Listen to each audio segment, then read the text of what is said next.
Welcome home. What a great song to start a service with. Thank you, Beverly and Garnet. Hi, everyone. I'm Reverend Deborah Gay. It's my joy to welcome you here this morning. Reverend Kathy Ann, our senior minister, is flying back from Greece with the group of congregants that she's been traveling with, and they will all be back this next Sunday. So it is my pleasure just to point out what a wonderful special speaker we have today, Reverend Joel Fotinos. And Reverend Michael's going to tell you more about him in just a little bit. So, you know how we say, bring out your smartphone and take a picture or make a little comment to say, hey, fun things happening here at CSL. Well, I want to point out a suggestion for the picture today is this gorgeous altar that is over here. It was created by Sherry Dolly and Lyndon Davis, and they have created a whole room over there. So do put that up, and we'll thank Sherry and Lyndon when you see them. And if this is your first time here or one of your first times, we have these blue bags in the lobby. They're called welcome bags, and they are filled with a bunch of stuff that you can read about us. So just about any question you have will be answered by that, although you certainly ask questions of anybody with a name tag. And in that welcome bag is a connection card that looks like this.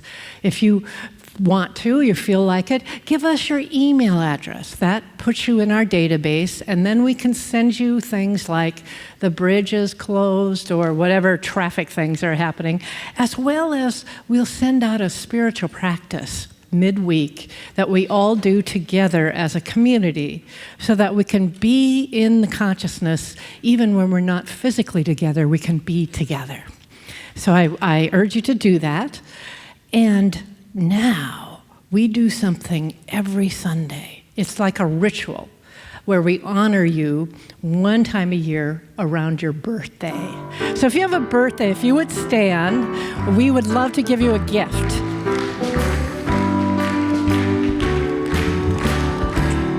Happy birthday. Happy birthday.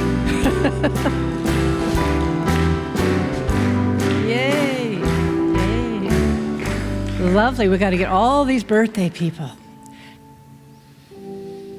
We are one with God.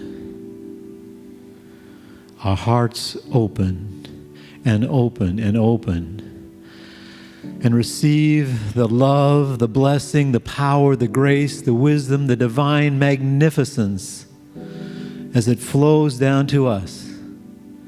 And our hearts open and we radiate that love and that power and that graciousness and that divinity and that magnificence that has always been and will always be. And we rest in this circulation of divine flow and grace. We live in this flow of divinity. We rest in this spiritual partnership. We allow it to open our hearts wider as we fall deeper in love, and so it is. Well,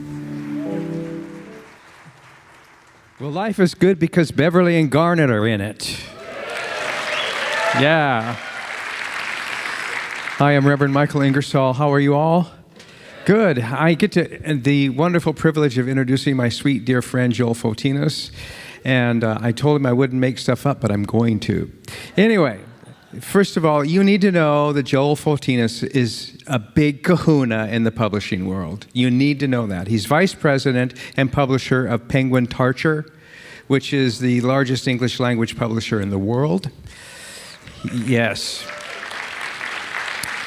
He himself has written 9 books that have been published in 14 different languages and with more than 120,000 copies in print. He was the first and only award winner of Science of Mind magazine's Spiritual Hero of the Year award. He is the definitive expert I know about anything to do with religious science or Ernest Holmes or anything that we believe in. He's the guy. He knows. He absolutely knows about that. He's a science mind minister in CSL in New Jersey as well. And if you've noticed that some of our textbooks, the science mind textbooks and things like that have been redesigned and republished, he's your guy. He's the guy who's been doing all that. So that's the sort of what the world knows about Joel. So I want to tell you a little bit about what I know about Joel. And in 1998, Rod and I, for the first time, moved to New York, and Reverend Kathy Ann said, there's only one person I know in New York. His name is Joel Fotinos or something like that. So you need to know him, and here's his phone number. So I called, and Joel, it turned out he was just blocks from us in Brooklyn. We met, we became very dear and close friends. We were a part of a fan base of Reverend August Gold, who's this amazing New Thought minister, and she asked us to join with her to found Sacred Center, which was in New York City, in Soho, and we opened on September 9th, 9/9/2001 in Soho. 2 days later was the experience. And we thought we were going to open our doors to about 50 people. We opened our doors to 200, and we grew over the matter of 3 years to over 1,200 people. So it was a wonderful, rich experience, and what I got to know Joel really well during that time, and what I did know about him, and I still know about him, he never brags, he never will, he'll never talk about his work. But let me tell you, there are hundreds and hundreds of spiritual and religious authors in the world whose careers would not have been true except for Joel. And these are household names like Julia Cameron and David Lynch and Jacob Needleman and Daniel Siegel and Byron Katie and our own Tama Keeves and on and on and on. That's the kind of rich soul that he is. He wants to have people be enriched and do what they do best in the world. And so many of the authors have been wanting and yearning to be able to be this expression of their unique voice, and he's fostered and supported that through the entire time. His newest book, My Life Contract, just came out. And when it came out, it hit number 3 in the bestsellers list for Amazon the first day it was published. He also has a deal for us today, so if you want to get it, he said, tell him about the deal. So there's a deal. I don't even know what it is, but check it out at the table at the end. So, yeah, you need to know him. You need to spend time with him. Just being near him, you learn things in his proximity, and just being near him, you get to be touched by his wonderful heart, the way I've been. So let's welcome, his loving kahuna-ness, Reverend Joel Fotinos.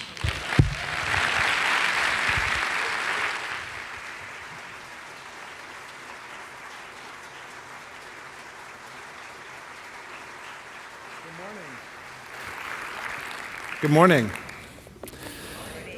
Let me get this going. Thank you, Reverend Michael.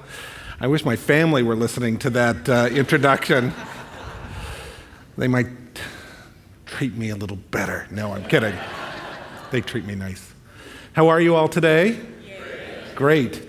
I'm here because I love coming back here every single time. And it was fun between services because a lot of people that I've known from the times that I've been here come up and they tell me what's going on in their lives, and I love hearing the updates, and it's very exciting. And I've been here now a number of times, so I feel like I know a lot of you and get to get those little tidbits of your stories, and so it's great, and I really treasure that. I want to tell you a story to begin with, and this is a story that's very, I think, uniquely East Coast. I don't know if you all have commuter trains out here like we do in the East Coast. But in the East Coast, people come into the city, Manhattan, New York City, through commuter trains because they live in Connecticut or New Jersey or Pennsylvania or Delaware or even Washington, D.C. And you take commuter trains into Grand Central Station or Penn Station. I live in New Jersey, so I take a commuter train into Penn Station every day that I go to work. And just I don't even know how many tens of thousands of people ride these commuter trains every single day. And the train that I'm on is always just packed with people. And when you get a lot of people, you get a lot of noise. People are always having conversations with each other, or they're having those loud conversations on the phone in a train. I know none of you would ever do that. I would never do that, but a lot of people do that. And I think, why are you having this loud conversation that we all can hear on the train? But the train system has done something very interesting. Because it's so loud and crowded on the trains, and it's like, Amtrak trains, what they've done is the first car on the train and the last car they call the quiet car. And if you want a nice quiet ride into the city to go to work and a nice quiet ride out of the city to come home, you get on the quiet cars. And I'm one of the quiet car people. And many of the people who ride the quiet cars are incredibly rabid about no noise on the quiet cars. I mean, once I sneezed 3 times and I got 6 shh. They're really, really intense about the whole thing. And I was on the train about a week and a half ago, and I got my seat on the quiet car. I'm right on the aisle, and people sitting next to me, and the rows and the aisle, and people sitting over there. And there was one seat left. It was packed on the train. And there was one seat left, and I saw this woman come down the aisle, headed for that seat. And the reason I noticed her is she was holding a book like this. She had a purse and a bag and a book. And I'm always interested, aren't you, in seeing what people are reading on the train? I'm always fascinated. I keep waiting for somebody to be reading one of my books on the train. I'll go sit next to them if they do. But I couldn't see because she had her book like this. So I couldn't see what book she was reading. But I did notice that she sat down in this chair, a few rows up on the other side of the aisle. Well, when you're on the quiet car, it's as quiet as this. And that's the way everyone on the quiet car likes it. But we were moving out of the station, and about 3 or 4 minutes into our journey, this woman that I had noticed with the book, she opens up that plastic bag and she pulls out, y'all remember going to fairs, state fairs and carnivals and stuff where they would serve popcorn in those paper bags like this, right? Well, there's a place in Penn Station that sells popcorn like that. It's delicious. They sell little bags, and they sell like regular sized bags, and then they sell this super monster large bag of popcorn. And she pulls that out of her plastic bag. The bag makes this loud noise. It's so quiet that you can hear anything.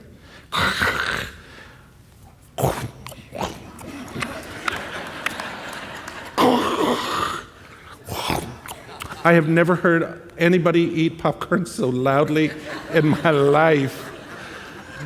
And I'm the person that goes to movies and will move if somebody's eating popcorn loudly next to me. She was eating popcorn so loudly, and I was waiting for somebody, one of these quiet police people on the train, to turn around and shush her. And weirdly, strangely, no one did. But I noticed that everyone was reacting to it. And here she is, reading her book, doing this, and people are rolling their eyes and they're kind of pointing silently at her. No one's talking to her, but they're all up in arms about it. People are really mad. This is New Jersey, by the way, okay?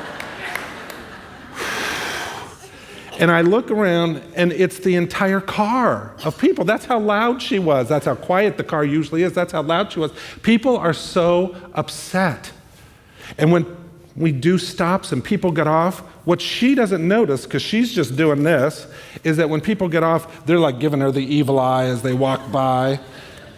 And we finally get to the stop that is her stop.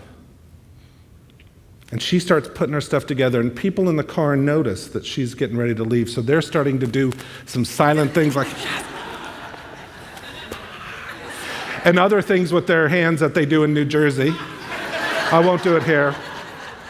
I don't know if this is the one that goes on the web, so I won't do that gesture here. She's oblivious to the whole thing. Now here's why I'm telling you this story. She gets up, and this time she puts her book like this, that I can read the title. She gets her handbag and what's left of the popcorn, And she starts walking down the aisle right past me. And the book this woman is reading, don't you want to know? The book this woman is reading, the book this woman who has created chaos and turmoil in this quiet car all around her, the book this woman who was oblivious to all of the foul, negative energy directed at her on the train, the book this woman was reading, How to Win Friends and Influence People.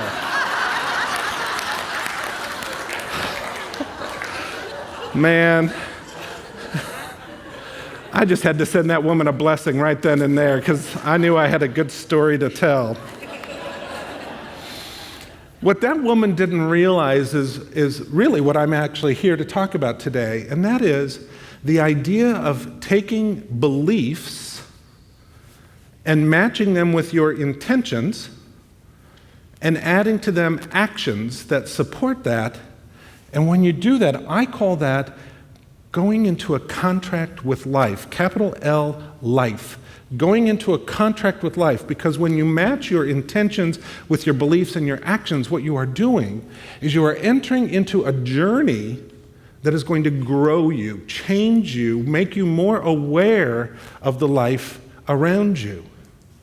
And it's my pleasure and it's my joy to go around the country helping people to do this very thing, because what I believe, one of the things that I'm most passionate about is that I want people to begin to experience their joy, their dream life, their love, their passion now, today. No more delays. Thich Nhat Hanh, the Buddhist monk who's written a number of books, and you might have seen him on Oprah, and he was nominated for Nobel Peace Prize. He has this great quote where he said, "There is no enlightenment outside of daily life." There is no enlightenment meaning the fullness and allness of being aware and awake in the moment, so that all that you are and all that you believe and all that you want and all of your actions are all pointed in the same direction. And when you do that, you are in the flow of life itself. There is no enlightenment, he says, except in daily life, the life that you have now. Sometimes we feel that our life has to change first before we can get into that flow, before we can experience the more.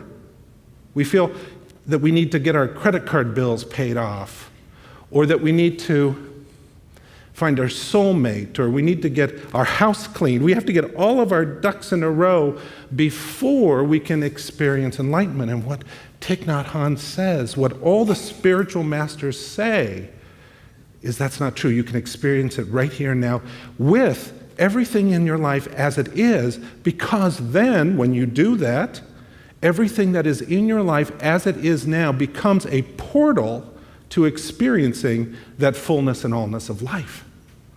And he said it happens in daily life. The word daily is important, because there's another belief out there that says maybe someday we will reach this state of enlightenment and then we're done. We don't have to do anything else. We'll walk around in robes like Mother Teresa, and nobody, will get on our nerves, and women eating popcorn on trains won't bother us, and our mother won't get under our skin, and all this stuff. But the truth is, enlightenment in our daily life means every day is another opportunity to experience the enlightenment that you are meant to experience. Every day is another opportunity for you to experience that fullness and allness of life, being in the flow, so that the life that you love is here present, not tomorrow, today. We make it so hard sometimes, though. We make it so hard. I remember once I read this interview with Napoleon Hill. He's the guy who wrote Think and Grow Rich, and that was a book and a philosophy that really affected me and changed my life, and I've published it, and I've gone around the country teaching it. And this interview with Napoleon Hill was with a woman who said, "Mr. Hill, should I get analysis done first before I do the things that you point out in your book to do to get rich and live my dream life? Should I get analysis first so that I could heal my money issues from my childhood, so that I can heal my fear of success, so that I can heal this and heal that? Should I get analysis and therapy done first? And he answered back something so interesting, and I'm paraphrasing. Basically what he said to her was, lady, you can do whatever you want. If you want to get analysis or therapy, do it. It will probably do you some good. He said, but I've worked with tens of thousands of people over the years. What I've discovered is that when people live the life that they love, it's better than any therapy out there. It's the best therapy you can get. And he said, as you do that, your life expands, you expand, and in the process of the expansion, things will come up that you are now ready to heal. This way you're not stopping first and then moving and waiting to move forward. You are moving forward, creating momentum that is going to help you in healing whatever it is that comes up along the way. And now you are in motion, creating forward motion. You know, I've taught Think and Grow Rich, I don't even know how many years now. Many years. And I've learned something. I've discovered something about it. Is that Think and Grow Rich, the philosophy from Napoleon Hill, is not really about thinking, and it's not really about riches. It's all about growing. If you read the book, every story in there is not about people who are going out to make more money. It's stories about people who are going out there to make the life that they love. And in the process, they become bigger. And through the very laws that we learn in places like this, then their lives have to become bigger as well and reflected in every area. Oh, by the way, including financially. It's the great secret about that book. It's all about growth.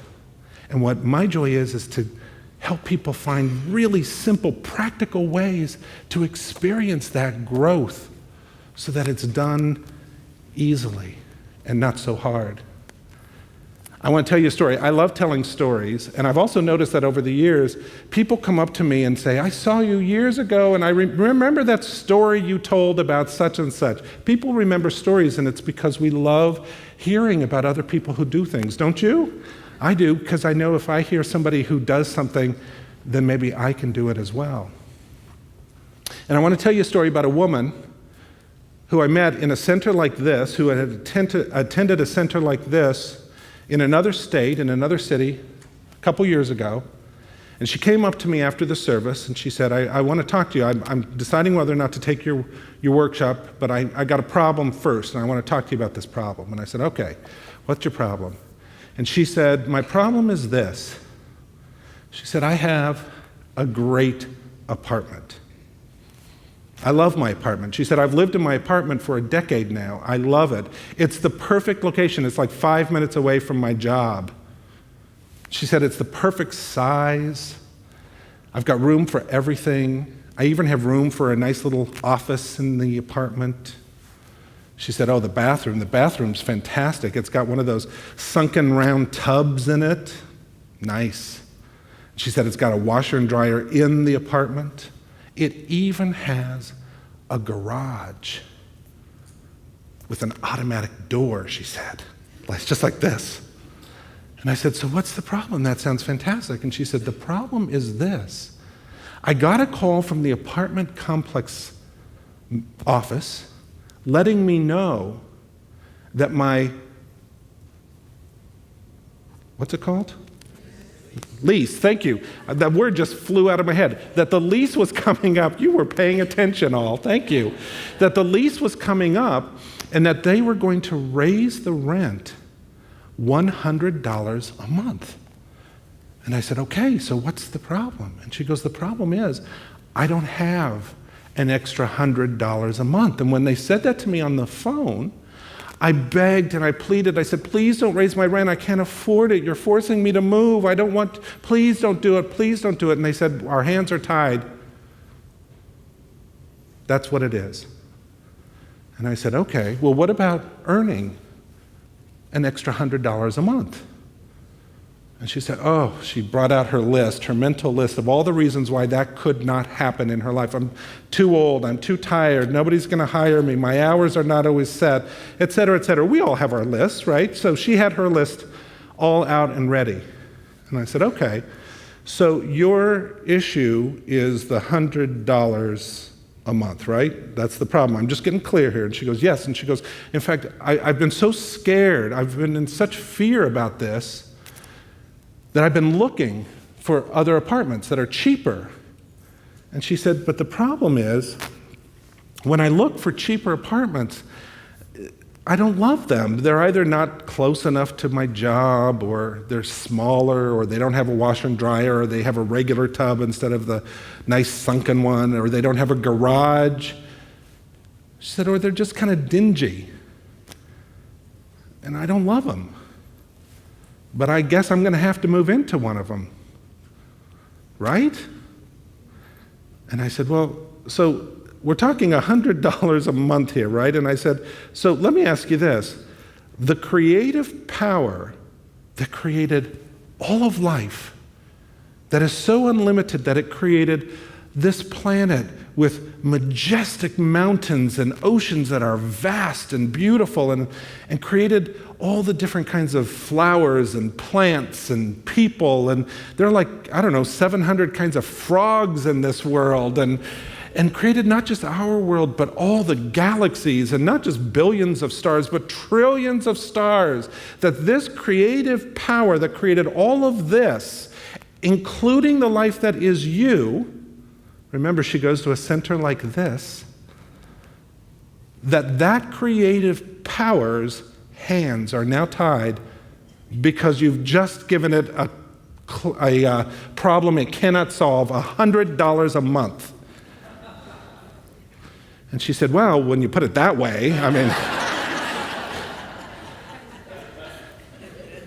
And I said, is that what we're talking about? She goes, I can't see how I'm going to make the $100 a month. And I said, now we're getting somewhere. If you can't see it, does that mean it can't be done?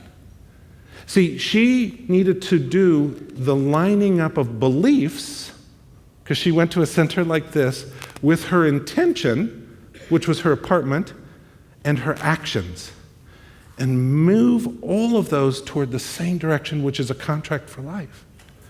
And she said, well, what would you do? And I said, well, I'll tell you what I would do.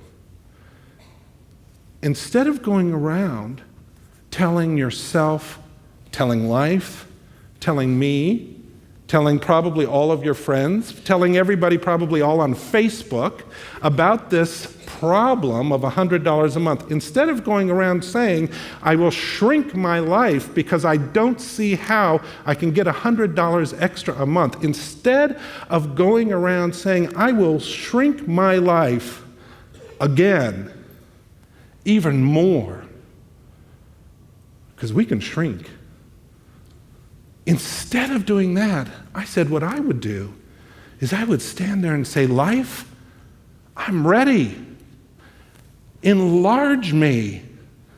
Grow my life so that I am not somebody who is afraid of $100 a month. I am now a woman, I am now a woman for whom $100 a month is nothing. And I said, I would say, if you love your apartment so much, I would say, life, I am a woman for whom this apartment that I love is now my bare minimum. She said, maybe I'll try that.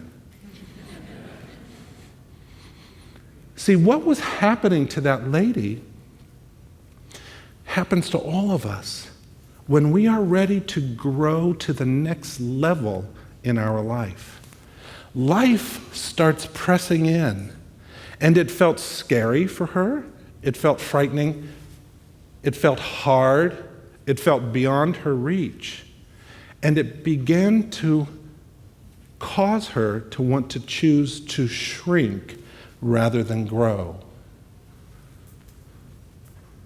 But that's how life works. It presses in, reminding us that now it's time to go to that next level. It's time for you to step out of the smallness that you might be in certain areas of your life and into the larger sense, the largerness of life. And what life does is it gives us clues, it gives us presses.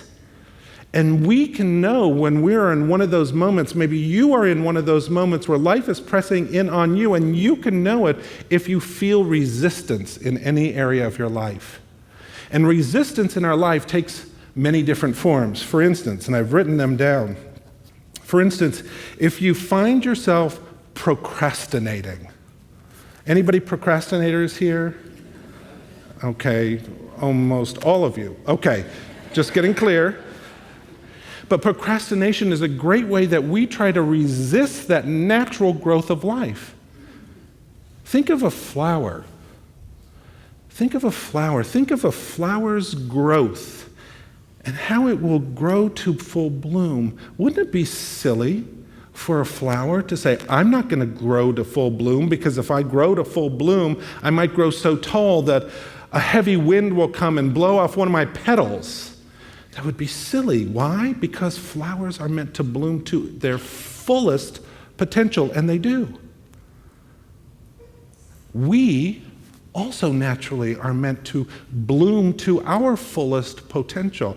And in fact, I have discovered over the years it takes more energy to shrink and stay small than it does to just move into that natural flow of life, that enlightenment that Thich Nhat Hanh spoke about. So procrastination, if you're experiencing that, that is a way of resisting the natural growth that is trying to come forth through you. Or if you try to take some steps forward and suddenly you get a cold or a flu, that might be resistance.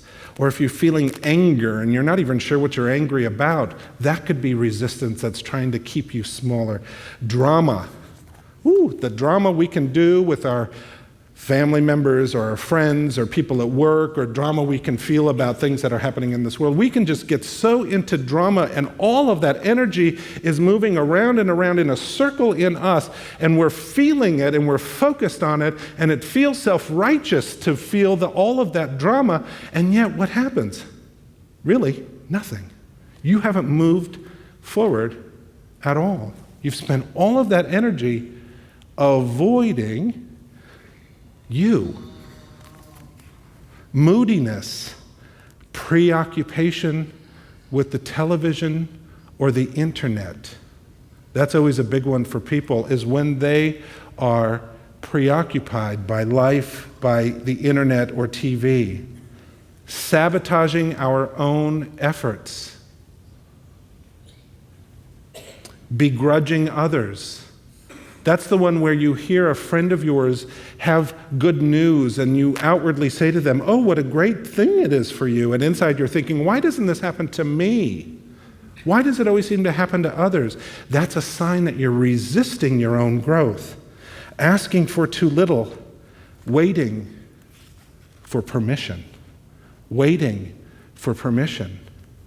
I told at the first service a story of how I was driving along one time, and I don't even know what I was doing or where I was going, but it was about 2 o'clock in the morning, and I live in a small village in New Jersey. It was pitch black, no cars, no people, but I come up to a four-way stop with a red light, with a stoplight, and I get there, and it's a red light, and so I just wait there in my car. Nobody around, it's deserted. Nothing changes, so what do? You back up, right? Try to trigger the light. Am I the only one who does that, by the way? Raise your hand if you've ever tried to, okay, because at first service, nobody seemed to even know what I was talking about with that, and I thought, wow, maybe it's different in New Jersey, I don't know. So I backed up, and then I moved forward again, and then I backed up, and I moved forward again, and then I backed up, and I moved forward again, and I waited, and I waited, and I waited. Nobody was around, and I thought, maybe, Joel, you could give yourself permission, since there is literally no one around and you haven't seen anybody this entire time, and the light doesn't seem to be working, maybe you could give yourself permission to just run the red light. I'm not suggesting anybody break any laws. But that's what we do sometimes is we come to the precipice of our great change and then we wait. And then we do something that seems to make us go backwards, and then we go forward and then we wait. And we do that. Some people do that for years, waiting for somebody to give them permission when it's really themselves that they're waiting for permission for. If you are experiencing these or any other forms of resistance in your life, great news. That means that life is trying to grow you. Life is trying to take you into that next level of life itself.